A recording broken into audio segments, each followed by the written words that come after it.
അവൻ്റെ പ്ലാനിൻ്റെ ഭാഗമായി അവൻ അവിടെയുള്ള ബാരിയർ ഇല്ലാതാക്കിയിരുന്നല്ലോ. തിങ്ങാനിങ്ങനെ അകത്തേക്കും പുറത്തേക്കും സുഖമായി പോവുകയും വരികയും ഒക്കെ ചെയ്യുന്നത് കണ്ടപ്പോൾ റൂളിങ്ങിൻ്റെ കൂടെയുള്ള ബാക്കി 2 പേർക്കും അവിടെയുള്ള ബാരിയർ ഇല്ലാതായി എന്നുള്ള കാര്യം മനസ്സിലാവുന്നു. അങ്ങനെയാണെങ്കിൽ തങ്ങളുടെ പ്ലാൻ മുന്നോട്ട് കൊണ്ടുപോയാലോ എന്നുള്ള ആലോചനയിലാണവർ. ഇവർ സംസാരിക്കുന്നത് റൂളിംഗ് മറിഞ്ഞു എന്ന് കേൾക്കുന്നു. തിങ്ങാൻ സിമാജിയാവോയുടെ പ്രീതി പിടിച്ചു പറ്റിയെന്ന് അറിഞ്ഞപ്പോൾ റൂളിങ്ങിന് അവളുമായിട്ടുള്ള ഫ്രണ്ട്ഷിപ്പ് ഒന്നുകൂടി പുതുക്കിയാൽ കൊള്ളാം, അതുവഴി സിമാജിയാവോയുമായി ഒരു കണക്ഷൻ ഉണ്ടാക്കാൻ കഴിയും എന്നൊരു പ്രതീക്ഷ ഉണ്ടാവുന്നു. അങ്ങനെ അവൾ ആ ഉദ്ദേശത്തോടെ തിങ്ങാൻ്റെ അടുത്തേക്ക് പോകാമെന്ന് തീരുമാനിക്കുന്നുണ്ട്. തിങ്ങാൻ ഈ സമയം ഒരു ദിവസത്തെ ഹാർഡ് വർക്കിന് ശേഷം സ്വസ്ഥമായി ഉറങ്ങാനുള്ള തയ്യാറെടുപ്പിലായിരുന്നു. പുറത്തുനിന്നുള്ള ശബ്ദമൊന്നും കേട്ട് ശല്യമുണ്ടാവാതിരിക്കാൻ വേണ്ടി ചെവിയിൽ പഞ്ഞി പോലെ എന്തോ ഒന്ന് തിരികെ കയറ്റിയിട്ടാണ് അവൾ ഉറങ്ങാൻ കിടന്നത്. പക്ഷേ ഉറങ്ങി കുറച്ച് സമയം കഴിഞ്ഞപ്പോൾ വെള്ളം കുടിക്കാൻ വന്ന സ്നേക്ക് അവളെ വിളിച്ചുണർത്തുന്നു. അത് ഉണർത്താതിരിക്കാൻ വേണ്ടി അതിന് വേണ്ട വെള്ളമൊക്കെ പാത്രത്തിൽ ഒഴിച്ചു വെച്ചിട്ടാണ് അവൾ ഉറങ്ങുന്നതെങ്കിലും അവളോട് ചോദിക്കാതെ സ്നേക്ക് അത് കുടിക്കാറില്ല. എത്ര തവണ അവൾ പറഞ്ഞിട്ടും അതിന് ഇതുവരെ അത് മനസ്സിലായിട്ടില്ല. അവളെ വിളിച്ചുണർത്തിയ ശേഷം അവളുടെ പെർമിഷനോടെ അത് ആ വെള്ളം കുടിക്കാൻ തുടങ്ങുന്നു. ഇതിനോട് പറഞ്ഞാൽ മനസ്സിലാവില്ല എങ്കിൽ പിന്നെ അതിൻ്റെ അടുത്ത് നിന്ന് മാറിയിരുന്നേക്കാമെന്ന് കരുതി അവളൊരു പില്ലോയും എടുത്തുകൊണ്ട് കുറച്ച് മാറി അതിൻ്റെ ശ്രദ്ധയിൽപ്പെടാത്ത രീതിയിൽ അവിടെ ഇരുന്ന് ഉറങ്ങാൻ തുടങ്ങുന്നു. യുവാൻ ഷാങ് കുറേ തവണയായി അവളെ അനുസരിപ്പിക്കാൻ വേണ്ടി ആ കയ്യിലുള്ള ആയുധം പ്രയോഗിച്ചുകൊണ്ടിരിക്കുകയാണല്ലോ. പക്ഷേ ഇതുവരെ അവളുടെ ഭാഗത്ത് നിന്ന് ഒരു റിപ്ലൈയും കിട്ടിയിട്ടില്ല. അവനാണെങ്കിൽ ഡീമൺ ക്ലാനുമായിട്ടുണ്ടാക്കിയിരിക്കുന്ന ഡീൽ എന്താണെന്ന് വെച്ചാൽ അവരുടെ സ്പൈ ആയിട്ടുള്ള തിങ്ങിയാനെ എങ്ങനെയെങ്കിലും സിമാജിയോയുടെ അടുത്തെത്തിച്ച് അവളെ കൊണ്ട് അവനെ കൊല്ലിക്കാമെന്നാണ്. പക്ഷേ അവൾ അവിടെ കയറി കുറേ ദിവസങ്ങൾ കഴിഞ്ഞിട്ടും ഇതുവരെ അവൾ സിമാജിയോയെ കൊന്നിട്ടില്ലല്ലോ. കൊന്നിരുന്നെങ്കിൽ അവിടെയുള്ള ആ ബാരിയർ അപ്രത്യക്ഷമായേനെ. അതുകൊണ്ട് തന്നെ ഡീമൺ ക്ലാനിൽ നിന്ന് അവനുമായി ഡീൽ ഉണ്ടാക്കിയിരിക്കുന്ന മീങ്ങിലി ഇപ്പോൾ അവനെ ഭീഷണിപ്പെടുത്താൻ തുടങ്ങിയിരിക്കുന്നു. യുവാൻ ഷാങ് ഇങ്ങനെ അവരുടെ കൺട്രോളിലാവുന്നതിന് വേണ്ടി അവന് മീങ്ങിലി എന്തോ പോയിസൺ നൽകിയിട്ടുണ്ട്, അതിൻ്റെ ആൻറ്റിഡോട്ട് നൽകില്ല, അതുപയോഗിച്ച് അവനെ ടോർച്ചർ ചെയ്യും എന്ന് പറഞ്ഞാണ് മീങ്ങിലി അവനെ ഭീഷണിപ്പെടുത്തുന്നത്. മാത്രമല്ല യുവാൻ ഷാങ് ഇങ്ങനെ തങ്ങളുടെ വംശക്കാരുമായി ചേർന്ന് പ്രവർത്തിച്ചുവെന്ന് അവൻ്റെ അച്ഛനെങ്ങാനും പറഞ്ഞാൽ അക്കാര്യവും അവനാകെ പണിയാവും. അക്കാര്യം പറഞ്ഞും മീങ്ങിലി അവനെ ഭീഷണിപ്പെടുത്തുന്നുണ്ട്. അങ്ങനെ മീങ്ങിലിയുടെ ഭീഷണി കാരണം യുവാൻ ഷാങ്ങിന് വീണ്ടും ആയുധം പ്രയോഗിക്കേണ്ടി വരുന്നു. ആ മൂലയ്ക്ക് കുത്തിയിരുന്ന് ഉറങ്ങാൻ തുടങ്ങിയ തിങ്ങാന് അങ്ങനെ അതികഠിനമായ വയറുവേദന അനുഭവപ്പെടാൻ തുടങ്ങുന്നു. മുമ്പ് ഒരു തവണ അനുഭവിച്ചിട്ടുള്ളതുകൊണ്ട് ഇത് വീണ്ടും അത് തന്നെയാണെന്ന് നമ്മൾക്ക് മനസ്സിലാവുന്നു. പക്ഷെ അതിൻ്റെ കാരണം എന്താണെന്ന് ഇപ്പോഴും അവൾക്ക് അറിയില്ലല്ലോ. അധികം വൈകാതെ അവളുടെ ബോധം പോവുകയും ചെയ്യുന്നു. സ്നേക്ക് വെള്ളമൊക്കെ കുടിച്ചു കഴിഞ്ഞ് തിരിഞ്ഞു നോക്കിയപ്പോൾ അവളെ കിടക്കുന്ന സ്ഥലത്ത് കാണാനുണ്ടായിരുന്നില്ല. അങ്ങനെ അത് അവിടെ നിന്ന് പുറത്തേക്ക് പോകുന്നു. ഈ സമയത്താണ് തിങ്ങാനുമായി കൂടുതൽ അടുപ്പമുണ്ടാക്കുന്നതിന് വേണ്ടി റൂളിംഗ് അങ്ങോട്ടേക്ക് വന്നത്. ഈ സ്നേക്ക് അവളുടെ മുറിയിൽ നിന്ന് ഇറങ്ങിപ്പോകുന്നത് റൂളിംഗ് കാണാനിടയാവുന്നു. സ്നേക്കും തിങ്ങാനും തമ്മിലുള്ള ഫ്രണ്ട്ഷിപ്പ് ഒന്നും റൂളിങ്ങിന് അറിയില്ലല്ലോ. അത് അവളുടെ മുറിയിൽ നിന്ന് ഇറങ്ങി പോകുന്നത് കണ്ടപ്പോൾ റൂളിംഗ് പേടിച്ച് വേഗം മുറിയിലേക്ക് ചെന്ന് തിങ്ങാനെ അന്വേഷിക്കുന്നു. പക്ഷേ അവൾ കിടക്കുന്ന സ്ഥലത്ത് ഷീറ്റ് മാത്രമേ ഉണ്ടായിരുന്നുള്ളൂ. അതുകൊണ്ട് സ്നേക്ക് തിങ്ങാനെ പിടിച്ച് തിന്നതായിരിക്കുമെന്ന് റൂളിംഗ് തെറ്റിദ്ധരിക്കുന്നു. അങ്ങനെ അവൾ സ്നേക്കിന് പിന്നാലെ ഓടുന്നു. റൂളിങ്ങിന് നല്ല കൾട്ടിവേഷനൊക്കെ ഉണ്ട്. അതുകൊണ്ട് തന്നെ അവൾ മാജിക് ഉപയോഗിച്ച് സ്നേക്കിനെ അറ്റാക്ക് ചെയ്യുന്നു. അവളുടെ വിചാരം തിങ്ങാൻ ഇപ്പോൾ സ്നേക്കിൻ്റെ വയറ്റിലാണ് എന്നാണ്. അവളെ പുറത്തിറക്കാൻ അവൾ സ്നേക്കിനോട് ആവശ്യപ്പെടുന്നു. ഞാനതിനെ തിന്നിട്ടില്ല എന്നൊക്കെ സ്നേക്ക് ആംഗ്യം കാണിക്കുന്നുണ്ടെങ്കിലും റൂളിംഗ് അത് വിശ്വസിക്കുന്നില്ല. അങ്ങനെയാണ് അവൾ അതുമായി ഫൈറ്റ് തുടങ്ങുന്നത്. അവളുടെ ഫൈറ്റിനിടയിൽ വലിയൊരു പൊട്ടിത്തെറി ഉണ്ടാകുന്നു. അങ്ങനെ ആകെ കലിയേറിയ സ്നേക്ക് അവളെ വിഴുങ്ങുന്നുണ്ട്. ഈ സമയത്താണ് തിങ്ങാൻ ഉണർന്നത്. വേദനയ്ക്ക് പറ്റി എന്തെങ്കിലും മരുന്ന് കിട്ടിയിരുന്നെങ്കിൽ എന്നിങ്ങനെ ചിന്തിക്കുന്ന സമയത്താണ് സിമാജിയാവോയുടെ ബ്ലഡ് തനിക്ക് വേദനയ്ക്ക് മരുന്നായി ഉപയോഗിക്കാൻ കഴിയുമല്ലോ എന്നുള്ള ചിന്ത അവൾക്ക് വന്നത്. അങ്ങനെ അവൻ തിരക്കി പോയാലോ എന്ന് കരുതി അവൾ പുറത്തേക്ക് ഇറങ്ങുന്നു. ഈ സമയത്താണ് സ്നേക്ക് അവിടെ കിടന്ന് പുളയുന്നത് അവൾ കണ്ടത്. എന്തോ കുഴപ്പമുണ്ടെന്ന് മനസ്സിലായി അവൾ ഓടിച്ചെന്ന് എന്താണ് പ്രശ്നമെന്ന് ചോദിക്കുന്നു. അത് വേഗം റൂളിങ്ങിനെ പുറത്തേക്ക് തുപ്പുന്നുണ്ട്. റൂളിംഗ് പുറത്ത് വന്നതോടെ അതിൻ്റെ ആ ഭയങ്കരമായ രൂപമൊക്കെ മാറി അത് ചെറിയൊരു പാമ്പായി മാറുന്നു. തിങ്ങാന് കുഴപ്പമൊന്നുമില്ലെന്ന് കണ്ടപ്പോൾ റൂളിങ്ങിന് സമാധാനമാവുന്നു. അവളെങ്ങനെയാണ് പാമ്പിൻ്റെ വയറ്റിൽപ്പെട്ടതെന്ന് തിങ്ങാനും അമ്പരപ്പോടെ ചോദിക്കുന്നുണ്ട്. അത് നിന്നെ തിന്നെന്ന് കരുതി ഞാൻ നിന്നെ രക്ഷിക്കാൻ ശ്രമിച്ചതാണ് എന്ന് റൂളിംഗ് പറഞ്ഞപ്പോൾ തിങ്ങാന് സന്തോഷമാവുന്നു. സ്നേക്കിൻ്റെ രൂപം ഇങ്ങനെ ആയിപ്പോയത് എന്താണെന്നും അവൾ ചോദിക്കുന്നുണ്ട്. അതിൻ്റെ സർപ്പൻറ്റ് ഹേർട്ട് അവൾ എടുത്തുകൊണ്ട് വന്നതായിരുന്നു അതിൻ്റെ രൂപമാറ്റത്തിന് കാരണം. ശരിക്കും ഈ സ്നേക്ക് അത്ര കുഴപ്പക്കാരനൊന്നുമല്ല എന്ന് തിങ്ങാൻ പറഞ്ഞപ്പോൾ ചിലപ്പോൾ നീ പറയുന്ന പോലെ ഇത് അത്ര വലിയ കുഴപ്പക്കാരനൊന്നും ആയിരിക്കില്ല, പക്ഷേ ഇതിന് ഇച്ചിരി ഗമയും അഹങ്കാരവും ഒക്കെ കൂടുതലായിരുന്നു. അതുകൊണ്ട് കുറച്ച് ദിവസം എന്തായാലും ഇതെൻ്റെ ഇരിക്കട്ടെ, നീ മര്യാദയ്ക്കൊക്കെ ആണെങ്കിൽ കുറച്ച് ദിവസം കഴിയുമ്പോൾ ഞാനത് തിരിച്ചു തരാമെന്ന് അത് സ്നേക്കിൻ്റെ മുന്നിലേക്ക് കാണിച്ചിട്ട് തിരിച്ചെടുത്തുകൊണ്ട് അവൾ പറയുന്നു. തൽക്കാലം പാമ്പിനെ അത് സമ്മതിച്ച് അവിടെ നിന്ന് പോവേണ്ടി വരുന്നു. തിങ്ങാൻ ഗ്രാൻഡ് മാസ്റ്ററുമായി നല്ല അടുപ്പത്തിലാണല്ലോ. അതുകൊണ്ട് അവളെ സഹായിക്കുന്ന രീതിയിൽ ഗ്രാൻഡ് മാസ്റ്ററിന് വേണ്ടി എന്തെങ്കിലുമൊക്കെ ചെയ്യാൻ സാധിക്കുമോ എന്ന് ചോദിക്കാൻ വേണ്ടിയാണ് താൻ വന്നത് എന്ന് റൂളിംഗ് അവളെ അറിയിക്കുന്നു. എനിക്ക് ഗ്രാൻഡ് മാസ്റ്ററുമായി എന്തെങ്കിലും അടുപ്പമുണ്ടെങ്കിൽ തന്നെ നിന്നെ അദ്ദേഹവുമായി പരിചയപ്പെടുത്താൻ എനിക്ക് യാതൊരു ഉദ്ദേശവുമില്ല എന്ന് തിങ്ങാൻ പറയുന്നു.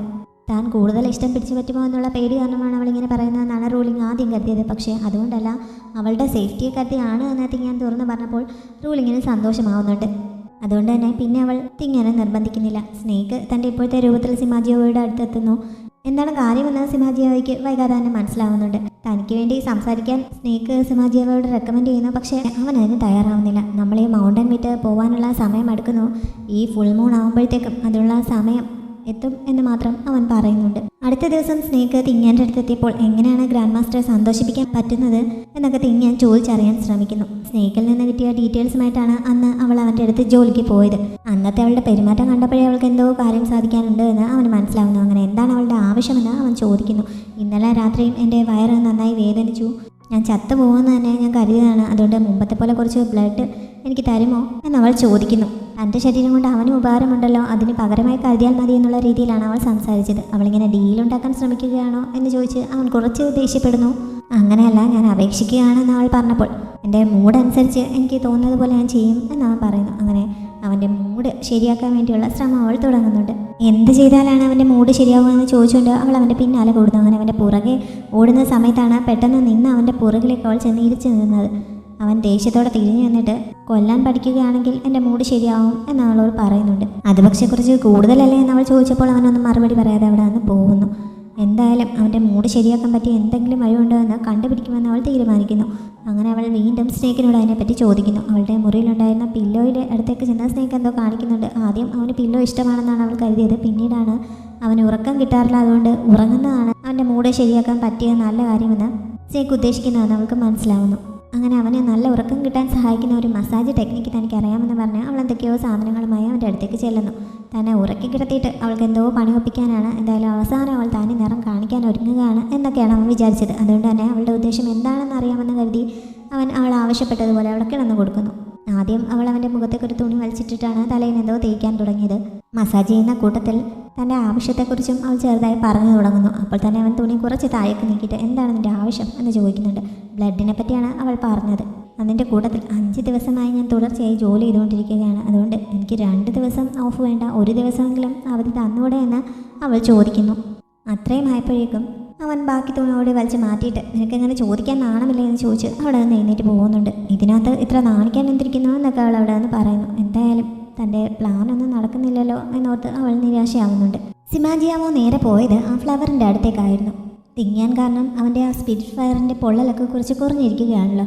ഈ സമയത്ത് അവിടെയുള്ള സീൽ തകർക്കാൻ പറ്റുമോ എന്ന് അവനൊന്ന് ശ്രമിച്ചു നോക്കുന്നു. അങ്ങനെ ചെയ്യുന്നത് അപകടമാണ് എന്ന് ഫ്ലവർ വിളിച്ചു പറഞ്ഞിട്ട് പോലും അവൻ അതിനായി ശ്രമിക്കുന്നുണ്ട്. തിങ്ങാൻ സ്നേക്കിൻ്റെ ഒപ്പം ഇരിക്കുമ്പോഴാണ് ആകാശത്ത് ഫയർ വർക്ക് നടക്കുന്നത് പോലെ ഒരു കാഴ്ച അവൾ കണ്ടത്. ഇവിടുത്തെ എന്തോ മനോഹരമായ കാഴ്ചയായിരിക്കുമെന്ന് കരുതി കൗതുകത്തോടെ അവൾ പുറത്തേക്കിറങ്ങി നോക്കുന്നു. പിന്നീട് സൂക്ഷിച്ച് നോക്കിയപ്പോഴാണ് അതൊരു സീലാണ് എന്ന് അവൾക്ക് മനസ്സിലാവുന്നത്. സീൽ തകർക്കാൻ ശ്രമിച്ച സിമാജിയോയ്ക്ക് ഗുരുതരമായി പരിക്കേൽക്കുന്നുണ്ട്. ഇത് നടക്കാൻ പോകുന്നില്ലെന്ന് നിന്നോട് ഞാൻ ആദ്യമേ പറഞ്ഞതല്ലേ. നീ ഇങ്ങനെ ഇത് തകർക്കാൻ ശ്രമിക്കുന്നതോറും നിന്റെ ഉള്ളിലുള്ള ആ ആണികൾ കൂടുതൽ ശക്തമായി നിന്റെ ഉള്ളിലേക്ക് തറച്ച് കയറിക്കൊണ്ടിരിക്കും. അതുകൊണ്ട് പിന്തിരിയുന്നതാണ് നിനക്ക് നല്ലത് എന്ന് ആ ഫ്ലവർ എപ്പോഴും അവനോട് പറയുന്നു. ആ കൊട്ടാരത്തിന് ചുറ്റുമുള്ളതൊരു സീലാണ് എന്ന് മനസ്സിലായതോടെ ഗ്രാൻഡ് മാസ്റ്റർ അവിടെ 500 വർഷങ്ങളായിട്ട് കൾട്ടിവേഷൻ നടത്തുകയല്ല, മറിച്ച് 500 വർഷങ്ങളായി അവൻ അവിടെ തടവിൽ വെച്ചിരിക്കുകയാണ് എന്ന് തിങ്ങാൻ ഊഹിക്കുന്നു. അവളുടെ ഒപ്പമുണ്ടായിരുന്ന സ്നേക്കും അത് ശരിവെക്കുന്നുണ്ട്. സത്യം അറിഞ്ഞതോടെ തിങ്ങാൻ അവനോട് കുറച്ച് സിമ്പതിയൊക്കെ തോന്നുന്നു. അവനെ സന്തോഷിപ്പിക്കാനുള്ള ഐഡിയ തിരക്കി നടക്കുകയായിരുന്നല്ലോ അവൾ. ഇപ്പോൾ അവൾക്ക് എന്തോ ഒരു ഐഡിയ കിട്ടുന്നുണ്ട്. അതറിഞ്ഞതോടെ സ്നേക്ക് അവളെ അവനുള്ള സ്ഥലത്തേക്ക് കൂട്ടിക്കൊണ്ടു പോകുന്നു. സിമാജിയാവോ അവിടെയുള്ളൊരു ചെറിയ കുളത്തിലായിരുന്നു ഈ സമയം. അവൻ അതിനുള്ളിൽ നിൽക്കുന്നത് കാണാതെ അതിൻ്റെ അടുത്ത് വരെ എത്തിയ തിങ്ങാൻ അബദ്ധത്തിൽ കാൽ തെറ്റി ആ കുളത്തിനുള്ളിലേക്ക് വീഴുന്നു. അവൻ കുളിച്ചുകൊണ്ടിരിക്കുകയായിരുന്നതിനാൽ അവൻ്റെ ശരീരത്തിലുള്ള ആ ആണികൾ തറച്ച അടയാളങ്ങളൊക്കെ അവൾ കാണുന്നുണ്ട്. അതിപ്പോഴും ഈ സ്പിരിറ്റ് ഫയർ കാരണം ഇങ്ങനെ തിളച്ച് പൊള്ളിക്കൊണ്ടിരിക്കുകയാണ്. അത് കണ്ടപ്പോൾ അവന് സീൽ ചെയ്ത സമയത്ത് പറ്റിയ പരിക്കുകളായിരിക്കണം അതെന്ന് അവൾക്ക് മനസ്സിലാവുന്നുണ്ട്. അവൾ എന്തിനാണ് അങ്ങോട്ടേക്ക് ഈ സമയത്ത് വന്നതെന്ന് അവൻ ചോദിക്കുന്നു. അബദ്ധത്തിൽ വന്നതാണെന്ന് അവൾ പറഞ്ഞിട്ട് അവന് വിശ്വാസം വരാത്തതിനാൽ അവൻ ട്രൂത്ത് സ്പെല്ല് പ്രയോഗിക്കുന്നു. അവന് കുറച്ച് വിഷമങ്ങളൊക്കെ ഉണ്ട് എന്നറിഞ്ഞ് അവനെ ആശ്വസിപ്പിക്കാൻ വന്നതാണ് എന്ന് അവൾ പറയുന്നു. എപ്പോഴത്തെയും പോലെ അവളുടെ മറുപടി അവനെ അത്ഭുതപ്പെടുത്തുന്നുണ്ട്. അവനെ സന്തോഷിപ്പിക്കാനായി ഒരു വഴി കണ്ടെത്തിയിട്ടുണ്ട് എന്ന് പറഞ്ഞ് അവൾ അവനെ അവിടുത്തെ ഒരു ബിൽഡിങ്ങിൻ്റെ മുകളിൽ കൊണ്ടിരുത്തിയിട്ട് അവൾക്ക് അവൻ്റെ ബ്ലഡ് കുടിച്ചപ്പോൾ കിട്ടിയ ആ സ്പിരിച്വൽ എനർജി ഉപയോഗിച്ച് ഒരു ചെറിയ മാജിക്ക് കാണിക്കുന്നു. അവർക്ക് ചുറ്റും മഞ്ഞ് വെയ്ക്കുകയാണ് അവൾ ചെയ്തത്. ഞാൻ നിനക്ക് തന്ന കൾട്ടിവേഷൻ നീ ഇതിനു വേണ്ടി ഉപയോഗിക്കുകയാണോ എന്ന് അവൻ ചോദിച്ചപ്പോൾ ഇത് കണ്ടപ്പോൾ നിനക്ക് സന്തോഷമായില്ലേ എന്ന് അവൾ ചോദിക്കുന്നുണ്ട്. പുറമെ കാണിക്കുന്നില്ലെങ്കിലും അവളുടെ ഈ നിഷ്കളങ്കതയൊക്കെ അവൻ്റെ മനസ്സിൽ നല്ല ഇംപ്രഷൻ ഉണ്ടാക്കുന്നുണ്ട്. അവൻ്റെ ഉള്ളിലെ സ്പിരിറ്റ് ഫയറിൻ്റെ ചൂട് കുറയ്ക്കുന്നതിന് വേണ്ടിയിട്ടാണ് അവളിങ്ങനെ മഞ്ഞ് പെയ്ച്ചത്. അത് ശരിക്കും അവനെ കുറിച്ചൊക്കെ പ്രയോജനപ്പെടുന്നുമുണ്ട്. പക്ഷെ അതിൻ്റെ സന്തോഷമൊന്നും അവൻ പ്രകടിപ്പിക്കുന്നില്ല. അവനെ സന്തോഷിപ്പിക്കാനായി അവിടെ എഴുന്നേറ്റ് നിന്ന് മഞ്ഞ് കൈകൊണ്ട് പിടിക്കാനൊക്കെ ശ്രമിക്കുന്ന കൂട്ടത്തിൽ അവൾ കാൽ തന്നെ നേരെ താഴേക്ക് വീഴുന്നു. അവനാണെങ്കിൽ സഹായിക്കാനൊന്നും നിൽക്കുന്നില്ല. അവൾ താഴെ വീണു കഴിഞ്ഞപ്പോൾ അവനും കൂടി താഴേക്ക് ഇറങ്ങി ചെല്ലുന്നു. നിന്റെ ഇപ്പോഴത്തെ കൾട്ടിവേഷൻ ഇങ്ങനെ മഞ്ഞ് വയ്ക്കാൻ മാത്രമല്ല വേറെ പലതിനും ഉപകാരപ്പെടും എന്ന് പറഞ്ഞിട്ട് അവൾ ചെയ്തത് ഇഷ്ടപ്പെടാത്തതുപോലെ അവൻ അവിടെ നിന്ന് പോകുന്നു. അവൻ്റെ സ്ഥലത്തേക്ക് ആരും കടക്കാതിരിക്കാൻ വേണ്ടി അവൻ നേരത്തെ ഉണ്ടാക്കിയിരുന്ന സീൽ കുറച്ച് ദിവസം മുമ്പ് മാറ്റിയിരുന്നല്ലോ. അത് കാരണം അവൻ പ്രതീക്ഷിച്ചിരുന്ന സ്പൈസ് വിവരങ്ങൾ ചോർത്തിയെടുക്കാനായി അവൻ്റെ റൂമിൻ്റെ അടുത്തേക്ക് എത്തുന്നുണ്ട്. അവരെ കേൾപ്പിക്കാൻ വേണ്ടി തന്നെ അവൻ സ്നേക്കിനോടെന്ന പോലെ ഈ ഫുൾ മൂൺ ദിവസം തൻ്റെ ശക്തി വളരെ കുറവായിരിക്കും എന്ന രീതിയിൽ സംസാരിക്കുന്നു. അവൻ്റെ ഒരു വലിയ രഹസ്യം മനസ്സിലാക്കിയതുപോലെയാണ് അവർ തിരികെ പോയത്. ആ 2 സ്പൈസ് റൂളിങ്ങിൻ്റെ കൂടെയുള്ള 2 പേരാണ്. ഫുൾ മൂൺ ദിവസം ഇങ്ങനെ സിമാജിയാവോയുടെ ശക്തി കുറയും എന്നുള്ള വിവരം തങ്ങളുടെ പാലസ് ഹെഡുകളെ അറിയിക്കാൻ അവർക്കിപ്പോൾ തൽക്കാലം ഒരു വഴിയുമില്ല. കാരണം ഈ കൊട്ടാരത്തിലേക്ക് വന്നു കഴിഞ്ഞാൽ പിന്നെ അവർക്ക് സിമാജിയാവോയുടെ അനുവാദമില്ലാതെ തിരികെ പോകാൻ പറ്റില്ല. അതുകൊണ്ട് തൽക്കാലം അവർ തന്നെ തിങ്ങാനെ ഹാൻഡിൽ ചെയ്യാമെന്ന് തീരുമാനിക്കുന്നു. ഡയറക്റ്റ് അതിനെ ശ്രമിക്കാതെ ഇൻഡയറക്റ്റായിട്ട് അതിനുള്ള വഴി ഉണ്ടാക്കുന്നതിന് വേണ്ടി അവർ ചില ഗോസിപ്പുകൾ അടിച്ചിറക്കുന്നുണ്ട്. സിമാജിയാവോയുടെ ഭാര്യ ആവണം എന്നുള്ള ഉദ്ദേശത്തോടെ ആ കൊട്ടാരത്തിൽ വന്നിരിക്കുന്ന ചിലരുണ്ടല്ലോ, അവരുടെ അടുത്ത് തിങ്ങാൻ ഇപ്പോൾ തന്നെ സിമാജിയാവോയുടെ ഇഷ്ടം പിടിച്ചു പറ്റിയിരിക്കുകയാണ്, അധികം വൈകാതെ അവൾ അവൻ്റെ ഭാര്യയാവും എന്ന രീതിയിലുള്ള ഗോസിപ്പുകളാണ് അവർ പറഞ്ഞു പരത്തിയത്. ഇതറിഞ്ഞതോടെ തിങ്ങാൻ ഒരു പാഠം പഠിപ്പിക്കുന്നതിന് വേണ്ടി സിമാജിയാവോയുടെ ഭാര്യയാവാൻ ഏറ്റവും കൂടുതൽ ആഗ്രഹിച്ചിരിക്കുന്ന ഒരു പെൺകുട്ടി അതിനായി ഇറങ്ങി പുറപ്പെടുന്നു. അവളുടെ ഒരു ഫ്രണ്ടിനൊപ്പമാണ് അവൾ പോയത്. തിങ്ങാൻ സ്നേക്കിനൊപ്പം ഇരുന്ന് അതിൻ്റെ ഒരു ചിത്രം വരച്ച് അതിനെ കളിയാക്കിക്കൊണ്ടിരിക്കുന്ന സമയത്താണ് ഇവർ 2 പേരും കൂടി വന്നത്. വന്ന ഉടൻ തന്നെ അവർ തിങ്ങാനെ അറ്റാക്ക് ചെയ്യാൻ തുടങ്ങുന്നു. അപ്പോൾ തന്നെ സ്നേക്ക് അവിടെ നിന്ന് എസ്കേപ്പായിട്ട് സിമാജിയാവോയുടെ അടുത്തെത്തി അവനെ വിവരം അറിയിക്കുന്നു. സിമാജിയാവോ ഇതൊക്കെ അറിഞ്ഞുകൊണ്ട് തന്നെയാണ് ഇരിക്കുന്നത്. പക്ഷേ തിങ്ങാനെ തൽക്കാലം സഹായിക്കാൻ അവന് ഉദ്ദേശമൊന്നുമില്ല. അവൾ ഡീമൺസിൻ്റെ അടുത്ത് നിന്ന് വന്ന ഒരു സ്പൈ മാത്രമാണ്. എനിക്ക് അവളെ ജീവനോടെ കിട്ടിയാൽ മതി, അവളുടെ ശരീരത്തിലുണ്ടാകുന്ന മുറിവുകളൊന്നും എന്നെ ബാധിക്കുന്ന പ്രശ്നമല്ല എന്ന് പറഞ്ഞ് അവൻ പാമ്പിനെ കൈ ഒഴിയുന്നു. ആ 2 പെൺകുട്ടികളും കൂടി തിങ്ങാനെ ഈ സമയം മറ്റൊരു സ്ഥലത്തേക്ക് കൊണ്ടുപോയി നന്നായി ഉപദ്രവിക്കുകയായിരുന്നു. അവളെ രക്ഷിക്കേണ്ട ആവശ്യം തനിക്കില്ല എന്നൊക്കെ സിമാജിയാവോ പറഞ്ഞെങ്കിലും അവൻ അദൃശ്യനായി അവിടെ എത്തി അവിടെ എന്താണ് നടക്കുന്നതെന്ന് വാച്ച് ചെയ്യുന്നുണ്ടായിരുന്നു. തിങ്ങാനാണെങ്കിൽ ഇവർക്ക് നേരെ എങ്ങനെയാണ് മാജിക്ക് പ്രയോഗിക്കേണ്ടതെന്ന് പോലും അറിയാതെ ആകെ ബുദ്ധിമുട്ടുകയാണ്. അത് കണ്ടപ്പോൾ അവളോട് കുറച്ച് സഹതാപം തോന്നുന്നു. മാത്രമല്ല മുമ്പ് അവൾ ചെയ്തിട്ടുള്ള നല്ല കാര്യങ്ങളൊക്കെ അവൻ്റെ മനസ്സിലേക്ക് വരുന്നു. അങ്ങനെ അവളെ കൊല്ലാനായി എന്തോ ഒരു ശക്തി പ്രയോഗിച്ചപ്പോഴേക്കും അവൻ ഇടപെടുന്നു. അവനെ കണ്ടതും അവർ ആകെ പേടിക്കുന്നുണ്ട്. അവൻ തൻ്റെ സഹായത്തിനായി എത്തുന്നത് തിങ്ങാൻ കാണുന്നുണ്ടെങ്കിലും അത് കഴിഞ്ഞപ്പോഴേക്കും അവളുടെ ബോധം നഷ്ടപ്പെടുന്നു. അന്തരീക്ഷത്തിൽ ഉയർത്തി നിർത്തിക്കൊണ്ടായിരുന്നു അവർ ഇതുവരെ അവളെ ഉപദ്രവിച്ചുകൊണ്ടിരുന്നത്. ഇങ്ങനെ ബോധം നഷ്ടപ്പോൾ താഴേക്ക് വീഴാൻ തുടങ്ങിയ അവളെ അവൻ വേഗം ചെന്ന് താങ്ങി പിടിക്കുന്നുണ്ട്. പതുക്കെ സേഫായി താഴെ അവളെ കിടത്തിയ ശേഷം എന്തിനാണ് അവളെ കൊല്ലാൻ തുടങ്ങിയത് എന്ന് ചോദിച്ച് അവൻ അവർക്ക് നേരെ തിരിയുന്നു.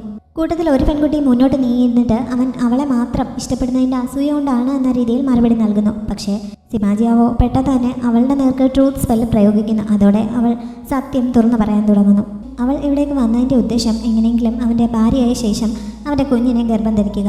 കുഞ്ഞുണ്ടായി കഴിയുമ്പോൾ പിന്നെ അവൻ്റെ ബ്ലഡ് ലൈൻ അവരുടെ വംശക്കാർക്കും കിട്ടുമല്ലോ. അതോടെ അവരെ കൊല്ലുക. എന്നിട്ട് സ്പിരിറ്റ് ഫയറിൻ്റെ ശക്തി മുഴുവനായിട്ട് തങ്ങളുടെ വംശത്തിന് മാത്രമാക്കിയെടുക്കുക. ഇതാണ് തൻ്റെ ഉദ്ദേശമെന്ന് അവൾ തുറന്നു പറയുന്നു. അവളിങ്ങനെ തങ്ങളുടെ രഹസ്യങ്ങളൊക്കെ വിളിച്ചു പറയുന്നത് കേട്ട് മറ്റേ പെൺകുട്ടി അന്തം വിട്ടിരിക്കുകയാണ്. അപ്പോഴാണ് അവളിൽ നിന്ന് വിവരങ്ങൾ കിട്ടിക്കഴിഞ്ഞപ്പോൾ സിമാജിയാവോ 2ാമത്തെ പെൺകുട്ടിയുടെ നേർക്ക് ട്രൂത്ത് സ്പെല്ല് പ്രയോഗിച്ചത്. അതോടെ അവളും സത്യം പറയാൻ തുടങ്ങുന്നു. ആദ്യത്തെ പെൺകുട്ടിയെ ഇവൾക്ക് ഇഷ്ടമല്ല, അതുകൊണ്ട് അവളുടെ ചാൻസ് തട്ടിയെടുക്കുന്നതിന് വേണ്ടിയിട്ടാണ് താൻ വന്നതെന്ന് ഈ പെൺകുട്ടി പറയുന്നു. മറ്റേ പെൺകുട്ടി ഇപ്പോഴാണ് ഇവൾക്ക് ഇങ്ങനെ ഒരു ശത്രുത തന്നോടുണ്ട് എന്നുള്ള കാര്യം പോലും അറിയുന്നത്. എന്തായാലും 2 പേരുടെ മനസ്സിലിരിപ്പ് സിമാജിയാവോ സുഖമായിട്ട് അറിയുന്നുണ്ട്. പക്ഷെ നിങ്ങൾ ഈ വിചാരിക്കുന്ന പോലെയൊന്നും കാര്യങ്ങൾ നടക്കാൻ പോകുന്നില്ല. എന്നെ കൊന്നു കഴിഞ്ഞാൽ എൻ്റെ ഒപ്പം നിങ്ങളെല്ലാവരും മരിക്കും. അതുകൊണ്ട് എൻ്റെ ബ്ലഡ് ലൈൻ സ്വന്തമാക്കി നിങ്ങൾക്ക് ഈ പാലസിൻ്റെ ഹെഡാവാം എന്നുള്ള ചിന്തയൊക്കെ വെറുതെയാണ് എന്നവൻ പറയുന്നുണ്ട്. ഇവിടെ ഈ നടക്കുന്നതൊക്കെ മറ്റൊരു പെൺകുട്ടി കുറച്ച് അപ്പുറത്തായി മറിഞ്ഞു നിന്ന് വാച്ച് ചെയ്യുന്നുണ്ടായിരുന്നു. സിമാജിയാവോ അപ്പോൾ തന്നെ ഈ 2 പെൺകുട്ടികളെയും കൊല്ലുന്നു.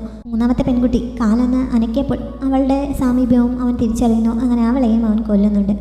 ആ 2 പെൺകുട്ടികളുടെയും സോൾ അവൻ വിട്ടയക്കാതെ തൻ്റെ ഉള്ളിലേക്ക് ആക്കുന്നുണ്ട്.